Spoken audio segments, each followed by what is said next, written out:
Hello दोस्तों, welcome to my channel AP की दुनिया में आपका स्वागत है। मैं हूं अविनाश कुमार। तो दोस्तों, आज का टॉपिक है संवेगात्मक बुद्धि, यानी संवेगात्मक बुद्धि किसे कहते हैं और संवेगात्मक बुद्धि को किसने प्रतिपादित किया था और कब प्रतिपादित किया गया था। दोस्तों, ये क्वेश्चन आपके एग्ज़ाम के लिए काफ़ी महत्वपूर्ण है, जो प्रत्येक वर्ष से सब्जेक्टिव और ऑब्जेक्टिव में पूछे जाते हैं। तो इस वीडियो को आप 1 से 2 बार देखकर आराम से याद कर लीजिएगा। तो चलिए, ज़्यादा टाइम वेस्ट नहीं करते हुए स्टार्ट करते हैं। तो क्वेश्चन है, संवेगात्मक बुद्धि को परिभाषित करें।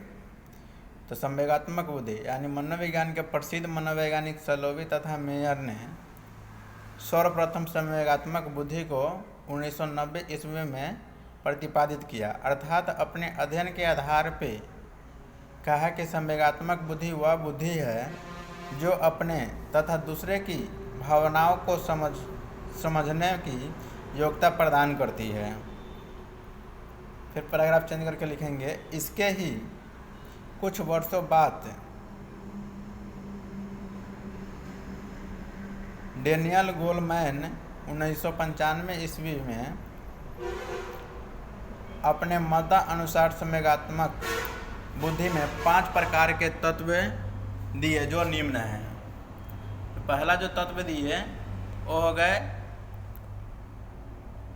आत्म जागरूकता, दूसरा का है आत्म नियंत्रण, तीसरा का है आत्म अभिप्रेरणा और चौथा जो है प्रानुभूति, सहानुभूति, तदानुभूति और समानुभूति।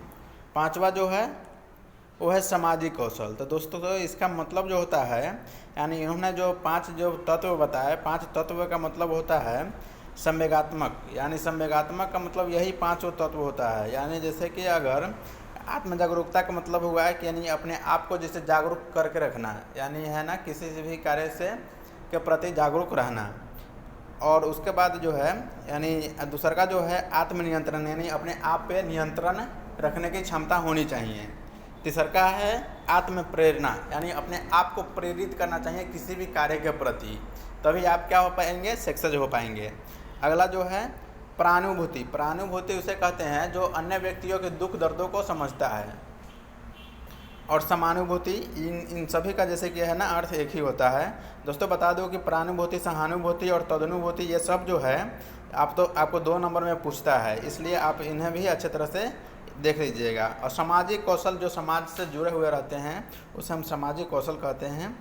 और आगे है संवेगात्मक बुद्धि को मापने के लिए संवेगात्मक लब्धि का प्रयोग किया जाता है। जिस प्रकार बुद्धि लब्धि को मापने के लिए आईक्यू ज्ञात करने के लिए उसी प्रकार सेम संवेगात्मक ईक्यू की ज्ञात किया जाता है। संवेगात्मक आपको ये जो सूत्र का जैसे प्रयोग किए थे, यानी जैसे आईक्यू का जो सूत्र जैसे कि प्रयोग किया था, यानी आईक्यू का जो प्रयोग किया था वो टर्मन ने किया था, वैसा ही उसी प्रकार मनोवैज्ञानिक कीथ बसले ने सर्वप्रथम संवेगात्मक लब्धि के सूत्र का प्रयोग किया था। संवेगात्मक लब्धि बराबर, यानी इसका सूत्र है संवेगात्मक लब्धि बराबर भावात्मक स्थिरता बटे मानसिक आयु गुने 100। यानी इसके भावात्मक स्थिरता की आयु में मानसिक आयु से भाग देकर और 100 से गुना कर दिया जाता है, फिर आईक्यू निकल जाता है। और ये भी कहा जाता है कि जैसे कि है ना, इनको यानी सलोवी तथा मेयर को संवेगात्मक बुद्धि को प्रतिपादित करने से पहले ही उनके जो गुण और अवगुण होते हैं वो पहले से ही जैसे कि है ना अन्य मनोवैज्ञानिकों ने जैसे कि है ना प्रतिपादित कर चुके हुए थे। लेकिन अगर शब्द की अगर बात आती है कि संवेगात्मक शब्द की बात आती है कि वो कब हुआ, तो सर्वप्रथम सलोवी तथा मेयर ने 1990 ईस्वी में ही किया है। तो देखिए, कुछ मनोवैज्ञानिकों ने अपना अपना मत क्या दिया। तो सर्वप्रथम जो संवेगात्मक के तरफ ध्यान आकर्षित करने वाले मनोवैज्ञानिक थॉर्नडाइक ही थे, जिन्होंने 1920 ईस्वी में सामाजिक बुद्धि के अंतर्गत, सामाजिक बुद्धि वही दोस्तों जो इनका जो 3 प्रकार है, प्रत्यक्ष, अप्रत्यक्ष और सामाजिक बुद्धि, उसी में क्या जो तीसरा का जो है सामाजिक बुद्धि, इसके अंतर्गत जैसे इन्होंने ध्यान आकर्षित किया था। और दूसरा बार संवेगात्मक के तरफ ध्यान आकर्षित करने वाले मनोवैज्ञानिक मोसले था, जिन्होंने 1950 ईस्वी में भावात्मक के अंतर्गत किया था। तीसरा बार संवेगात्मक के तरफ ध्यान आकर्षित करने वाले मनोवैज्ञानिक बारबरा लूनर है, जिन्होंने 1966 ईस्वी में भावात्मक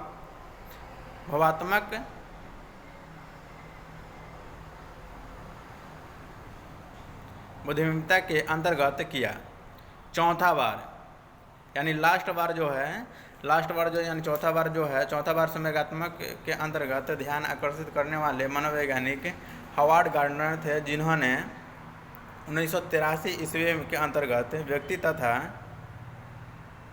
अंतर्व्यक्तिक एक क्वेश्चन आपको आता है अंतर्व्यक्ति तथा अंतर्व्यक्तिक यानी अपने एक में आता है, यानी जो आपका होता है जैसे कि एक छठा हो गया और एक सातवां हो गया। आठवां में तो जैसे कि है ना आ जाता है प्रकृतिवादी, यानी उन्होंने तो जैसे कि 9 प्रकार के अभी तक फिलहाल अभी 9 बुद्धि का जैसे कि है ना प्रतिपादन कर दिए हुआ है। तो वैसा है जो छठा और सातवां जो होता है, यानी छठा में होता है अंतर्व्यक्ति, यानी अपने के अलावा दूसरे व्यक्ति को जैसे कि है ना जान पहचान करना, और उसके बाद जो होता है कि फिर अपने बारे में जैसे जानकारी रखना, वो इसके अंतर्गत जैसे इन्होंने बताया था। चलिए दोस्तों, आशा करता हूँ कि ये वीडियो आपको काफ़ी पसंद आया होगा, तो लाइक शेयर कमेंट सब्सक्राइब करना नहीं भूलें। ऐसा ही वीडियो के लिए चैनल को सब्सक्राइब करें। Okay bye.